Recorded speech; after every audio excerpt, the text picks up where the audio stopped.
Hi guys, I'm Krishna and welcome to Friendless Media. So before starting the topic, please do subscribe to our channel if you feel our content is quality. Coming to the topic ఏంటంటే ఈ మధ్య కాలంలో నేను కొన్ని podcast చేయడం అయితే start చేశాను, మీ అందరికీ తెలిసిందే. ఆ పాడ్కాస్ట్ కూడా మెయిన్లీ ఏంటంటే మన యూత్కి స్టూడెంట్స్కి ఎక్కువ ఏదైతే అవసరమో వాటి రిలేటెడ్గా చేయడం అనేది స్టార్ట్ చేశాను అనమాట.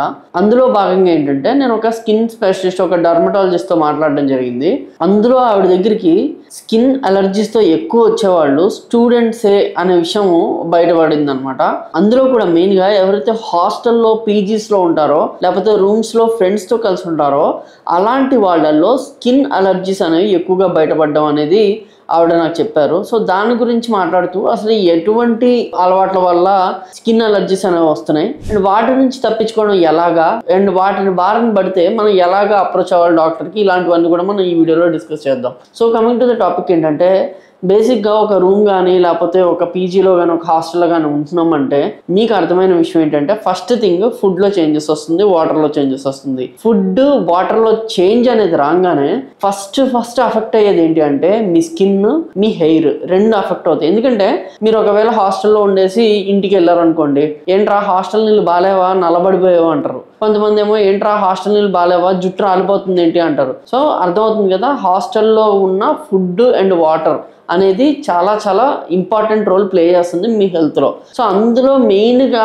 ఇప్పుడు మనం తీసుకునే వాటర్ కావచ్చు, ఇప్పుడు మనం తీసుకునే ఫుడ్ కావచ్చు, ఆల్రెడీ మొత్తం కూడా కంటామినేటెడ్. మీకు ఆ విషయం కొత్తగా చెప్పాల్సిన అవసరం లేదు, రోజు మీరు అనుభవిస్తుంది. సో ఇందులో భాగంగా ఏంటి అంటే నేను చెప్పాలనుకున్నది ఫస్ట్ థింగ్ ఫుడ్ వాటర్ మంచిగా ఉన్నాయో లేదో చూడండి. అట్లీస్ట్ ఫుడ్ అయితే వర్స్ట్గానే ఉంటుంది ఆ హాస్టల్స్లో మనకు తెలిసిందే, బట్ అట్లీస్ట్ వాటర్ వరకు అయినా make sure that you are using lukewarm water while doing bath అనుకోవచ్చు. ఎందుకంటే ఒకవేళ మీ లొకాలిటీలో వాటర్ బాగాలేదనుకోండి, హీటర్ మీకు తెలుసు కదా, మనకి హీటర్ ఉంటుంది, ఆ హీటర్తో వాటర్ని లూక్ వామ్లో హీట్ చేసుకుని స్నానం చేయడానికి అయితే ట్రై చేయండి. ఎందుకంటే మోస్ట్లీ అందులో ఉన్న జెమ్స్ ఏవైతే ఉంటే అవి చచ్చిపోయే అవకాశం ఉందన్నమాట లూక్ వామ్ వాటర్ వాడినప్పుడైతే. నెక్స్ట్ ఇంకోటి వచ్చేసేది మనము ఏ వాటర్లో అయితే ఇన్నర్స్ని ఉతుకుతున్నామో అది కూడా చాలా ఇంపార్టెంట్. మీకు బేసిక్గా ఇన్నర్స్ గురించి నేను చెప్పాల్సిన అవసరం లేదు, కానీ మన ఫాలోవర్స్, మన కమ్యూనిటీలో స్టూడెంట్స్ చాలా మంది హాస్టల్లో ఉంటున్నారు కాబట్టి అది నాకు చాలా ఇంపార్టెంట్ అనిపించింది. మీరు ఒక 5 to 6 మెంబర్స్ తో కలిసి ఉంటున్నారు, వాళ్ళు ఎవరో మీకు ఇక్కడికి వచ్చేంత వరకు తెలియదు, వాళ్ళు ఎవరో బయట వాళ్ళు. అండ్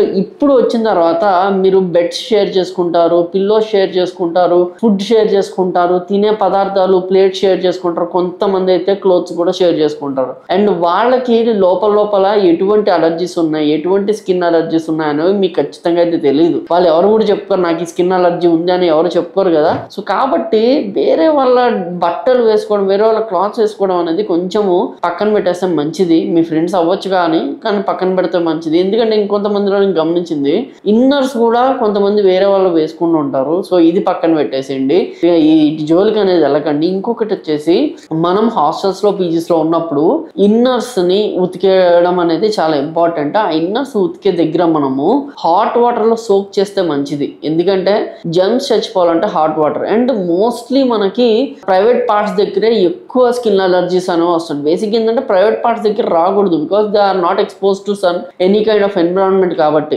కానీ మనం వేసుకునే దుస్తులు ఎప్పుడో ఒకసారి ఉతకడము, ఎక్కువ వాడటము, ఎక్కువ రోజులు వాడటం వల్ల మనకి స్కిన్ అలర్జీస్ అనేవి ఇన్నర్గా ప్రైవేట్ పార్ట్స్ దగ్గర కూడా వచ్చేస్తుంటాయి. ఇంకొక విషయం ఏంటంటే చాలా మంది ఒక ఫార్ములా ఫాలో అవుతుంటారు. ఏంటంటే షర్ట్స్ రోజు మార్చచ్చు, బట్ ప్యాంట్ మాత్రం వారానికి 2 వేసుకోవడం ఇలాంటి చేస్తుంటారు అనమాట. అఫ్ కోర్స్ నాకు తెలుసు బట్టలు ఉతుక్కోవడం అనేది మేజర్ కన్సర్న్, ధోబీకి ఎక్కువ మనం ఖర్చు పెట్టాల్సి వస్తుంది. కానీ ఈ 2ని maybe you can change it as 3 అనుకోవచ్చు. అంటే మీరు 2 జీన్స్ ప్యాంట్లే వారం మొత్తం వాడుతున్నారు అనుకోండి, దాన్ని 3 చేయండి. కానీ ఒక్క విషయం గుర్తుపెట్టుకుని, ఏ రోజైనా కూడా అంటే ఈ రోజు మీరు ఒక జీన్స్ వేసుకున్నారు, దాన్ని ఇంటికి తీసుకొచ్చి అంటే మీ రూమ్ కి తీసుకొచ్చి విప్పేసి ఆ పక్కన పడేయకుండా మేక్ షూర్ దట్ మీకంటే ఏదైనా థాడ్ ఉంటుంది కదా, దాన్ని సన్ కి ఎక్స్పోజ్ అయ్యేలా దాన్ని ఆరేయండి. దాన్ని మీరు ఉతకక్కర్లేదు, జస్ట్ సన్ కి ఎక్స్పోజ్ అయ్యేలా ఆరేయండి.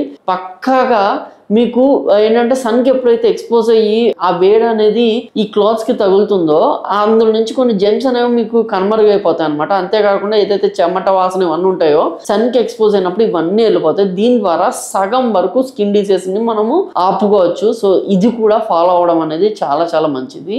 ఇంకొకటి వచ్చేసి ఏంటంటే చాలా మంది స్కిన్ అలర్జీస్ రాగానే ఫస్ట్ ఏంటంటే చిన్నదే కదా 2 రోజులు 3 రోజులు పోద్ది అని చెప్పేసి వదిలేస్తుంటారు. అలర్జీ అనేది ఏంటి అంటే అలర్జీ అనేది మీకు పడని ఒక దాన్ని బట్టి స్కిన్ కి అలర్జీ వచ్చింది. ఏ అలర్జీ అయినా, ఇప్పుడు జలుబు వచ్చింది, that is a kind of allergy. And మీకు స్కిన్ అలర్జీ వచ్చింది, that is a kind of allergy. Allergies ఎప్పుడు కూడా ఒకరి నుంచి ఇంకొకరికి ఫ్రీక్వెంట్ గా ట్రాన్స్ఫార్మ్ అవుతూ ఉంటాయి అనమాట.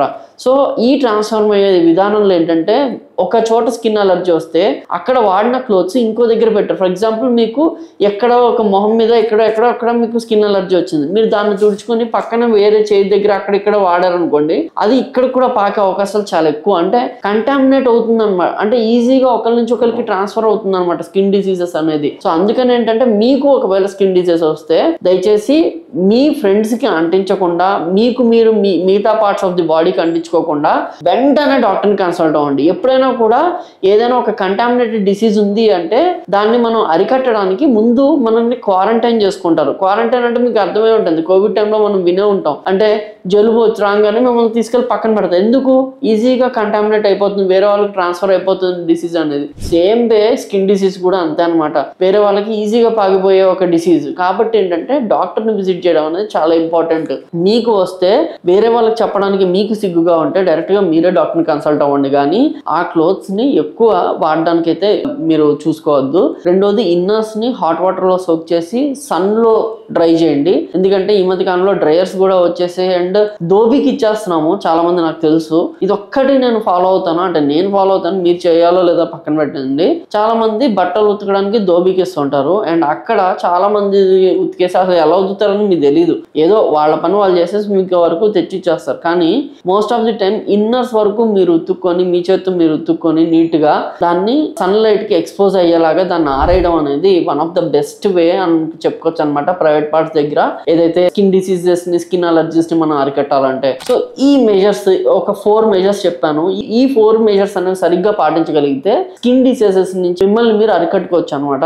ఒకవేళ ఈ వీడియో మీకు యూస్ఫుల్ అనిపిస్తే please do subscribe to our channel. అలాగే మీ ఫ్రెండ్స్ కి ఈ వీడియో షేర్ చేయండి, that will be very helpful. అంతేగాని గ్రూప్స్ లో షేర్ చేసుకుని నవ్వుల పాల అలా ఏం అవసరం లేదనమాట. So this is what I would like to convey from this video and I am Krishna signing off. Thank you.